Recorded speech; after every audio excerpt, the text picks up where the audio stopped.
10 o'clock news. Two Brooklyn half marathons within weeks of each other. Confused? If so, you're not alone. It's now the center of a lawsuit filed by the New York Roadrunners against NYC Runs. Fox 5's Kendall Green has more on the legal battle between the groups behind the dueling Brooklyn half marathons. Regardless of who you're running with, getting 13.1 miles behind you is no easy endeavor.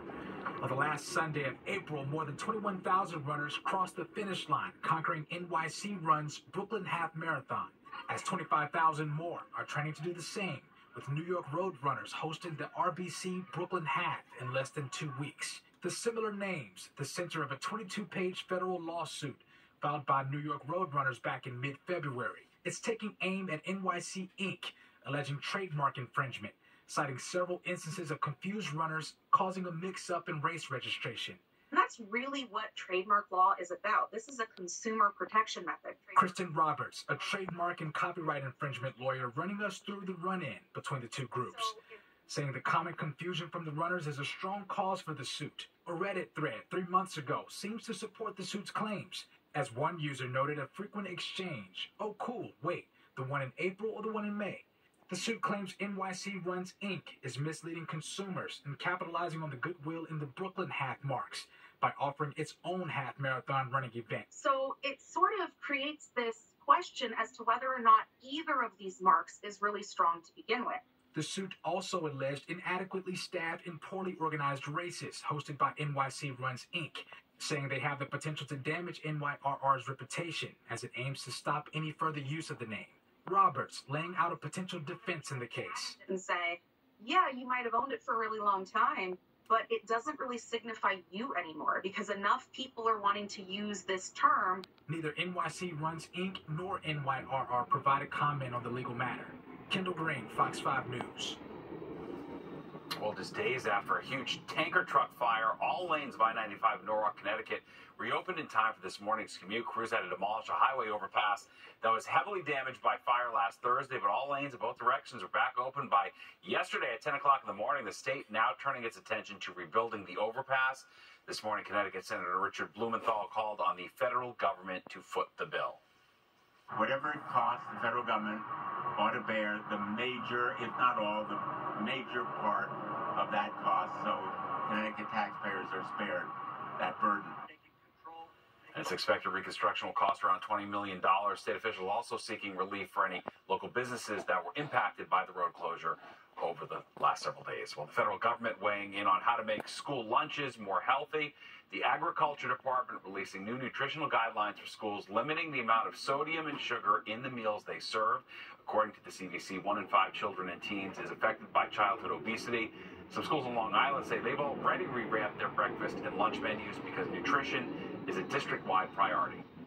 2 meals that they're having, we want to make sure that they're healthy meals and healthy choices. Use only reduced sodium Morset cold cuts. We have salad bars in all of our school districts.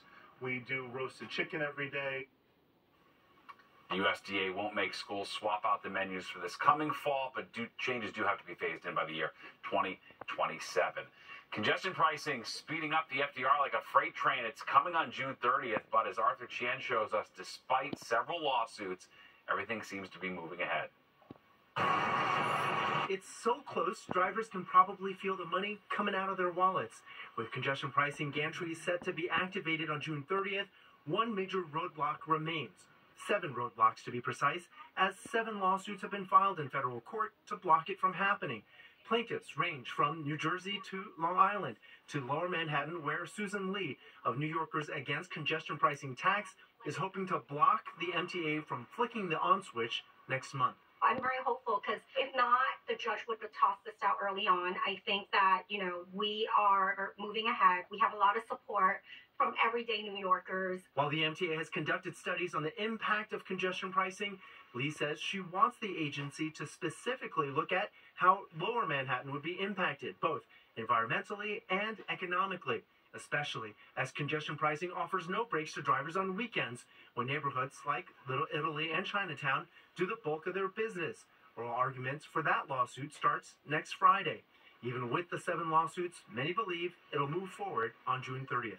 So far, everything looked at congestion price will be starting on June 30th. Speaking to Kurt Menefee and Rosanna Scotto on Good Day New York this morning, the city's transportation commissioner said not only does he expect congestion pricing to start next month, but that from bus lanes to bike lanes, the DOT is paving the way with improvements to non-car options. It's to be sure that we have good busway. It's to be sure that also we have the bike lane. To make it sure that those who come from the outer borough area, they make it their life is more easy for them to come to the central part of Manhattan. In the meantime, the delays brought on by the lawsuits are already being felt, as the MTA has already put a hold on big capital projects. Officials there say it's just a matter of time for those delays to impact service. Arthur Chien, Fox 5 News. Well, a big win tonight for the Knicks against Indiana in the first game of the second round of the NBA playoffs. We're going to check in with Jennifer Williams, who's been talking to fans about the renewed rivalry between the teams, plus